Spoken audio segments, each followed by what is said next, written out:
What's up, YouTube? XAQChef23 here, and I'm back with another video. Alright, guys, I just got done by watching WWE Hell in a Cell. Before I go and give you guys my review on all the matches, I will say just right now, like I said, this does not feel like a Hell in a Cell pay-per-view because one, there were 8 matches and just two of the other matches that had a Hell in a Cell were basically was the Randy Orton in the main event. But to start off with the video, with the kickoff show, it was the New Day defend the SmackDown Tag Team Championship against Rusev's Day. Apparently, what stand out to the most in this match was it was a pretty good match.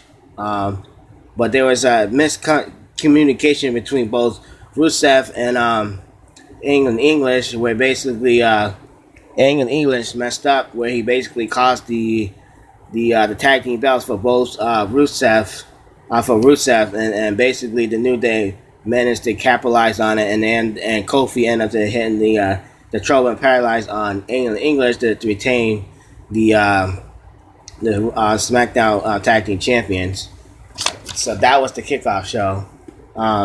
We move on to the first match of the pay-per-view. It was Randy Orton versus Jeff Hardy. Now, I would say this was a pretty damn good match between both men. They went out and they laid it all on the line. There were ladders, there was chairs, there were all kinds of crazy shit. The gruesome shit, there was blood, everything. The thing that stand out to me the most was when Randy Orton took a screwdriver and he dragged it into Jeff Hardy's earlobe, and he just started to twist it, and it looked like Randy Orton was getting ready to rip off the earlobe, but Jeff Hardy managed to counter it. Then that's also a crazy scene in that match as well, when I was like, holy shit, man, I thought Jeff Hardy was dead, but Jeff Hardy climbed up to the ladder, and he just started to swing on top of the Hell in a Cell like a monkey. I mean, literally, it's like, what the fuck is he doing? He started to swing back and forth and back and forth. Randy Orton managed to get off the table. Jeff Hardy fell 20 feet, boom, face first into the table, and I was like, holy shit! I thought Jeff Hardy was dead.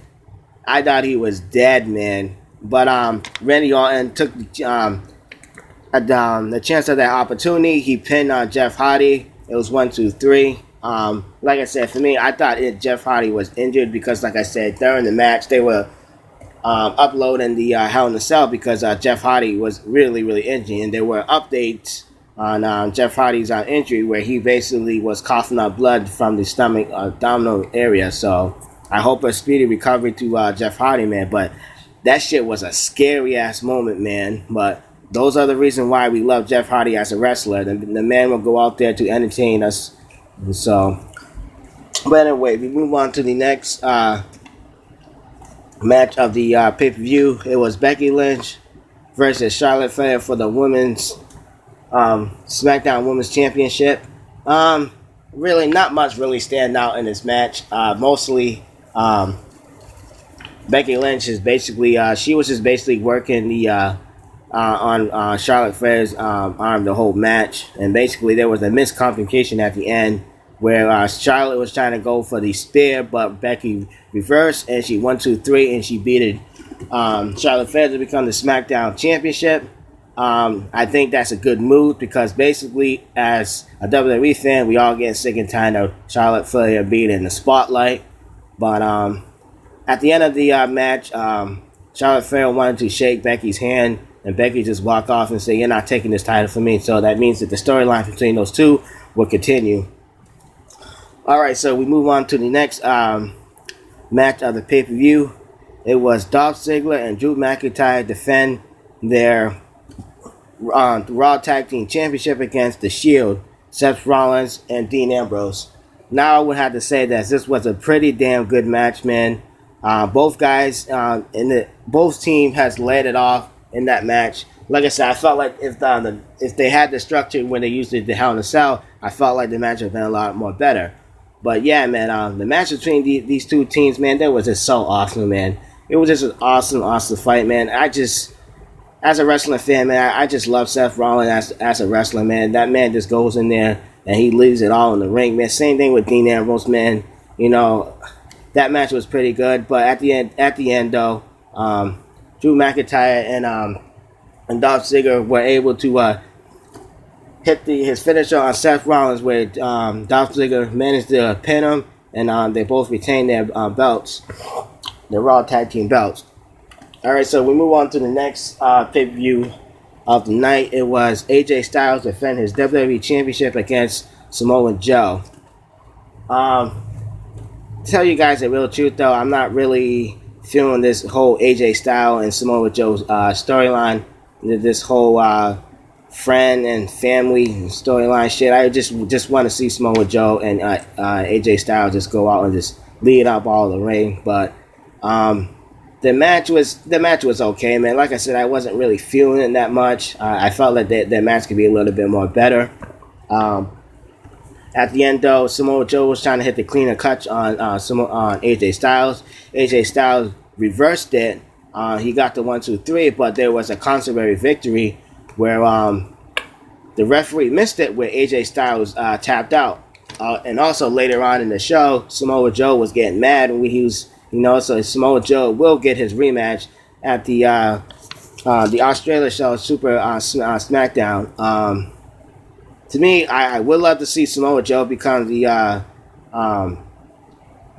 WWE champion. It'll be something fresh, man. I love AJ Styles as a wrestler, but I think it's time to change it up because I just don't want Samoa Joe to be that kind of wrestler who does not get that last push. You know what I mean? To just become champion. But like I said, I wasn't really feeling that match, man. All that family storyline, that shit's just not working. But anyway, we move on to the next match of the pay-per-view. It was Miz and Maurice versus Daniel Bryan and Brie Bella. Now, like I said, I wasn't really feeling this match at all. I thought this match was just pretty slow. Nothing really came out of this match. We all know for a fact, though, Daniel Bryan and The Miz did most of the work because those guys could wrestle. Brie Bella and Maurice can't wrestle. They were just there. I think they were just there to just probably promote the new season of the mixed tag team. But yeah, just in this match, man, it was just very slow, and I didn't really like it that much. At the end, Maurice got the pin, so she pinned Brie Bella. It was just a weird ass finish, man. And like I said, I wasn't really feeling it at all. Alright, so we move on to the main event. Before I get into the main event, I would have to say that when I was watching it, my stream managed to cut off. So I managed to get to half of the stream where Braun Strowman was in the ring and he was just beating Roman Reigns with the steel steps. Then what came down was Drew McIntyre and Dolph Ziggler came out, to interfere, and basically the Shield came down. Seth Rollins and Dean Ambrose came down to interfere. They started to fight all around the ring, while Roman Reigns and Braun Strowman were down on the ground. They just started to fight all the ring. They climbed up to the top of the ring. Dean Ambrose, Seth Rollins, Drew McIntyre and Seth Rollins, they all tied up there. They started a fight, and basically, as Seth Rollins and Dolph Ziggler were climbing down the rope, they were just beating each other up, punching each other. They both missed their step, and they both crashed into the announcement table, and they both were out. Then all of a sudden, this was a shocker. Brock Lesnar came out of nowhere, and he basically came in, kicked the door down, and he went into the ring, and he basically went in there. He took the broken board from the table. He just started to slam Braun Strowman in the back. Bam, bam, bam. He just started to slam. Then he picked up Braun Strowman and he F5'd him. He F5'd him. Then he went over, he picked up Roman Reigns, and he F5'd him. And basically, Brock Lesnar just shot a with a Raw, man. And basically, the pay-per-view just ended just like that, man. And I was like, wow. Wow, the pay-per-view just ended just like that. It was just very, very weird. It was just a very weird pay-per-view. I also forgot to cover another one, too, was Ronda Rousey defeated Alexa Bliss, though. It was a pretty good match, though. I get to actually see Ronda Rousey wrestle more than actually her just being in a squash match, man. But all in all, though, this pay-per-view wasn't really all that great, though. Because, like I said, it's a Hell in a Cell. I would like to see all matches in a Hell in a Cell, man. It was just, to me, it was not just a good pay-per-view tonight. If I have to give it overall, I'll give it 5 out of 10. That's just me. You guys tell me what you think of this pay-per-view. I hope you guys have a good night. I'll see you guys in a little bit. I'm out.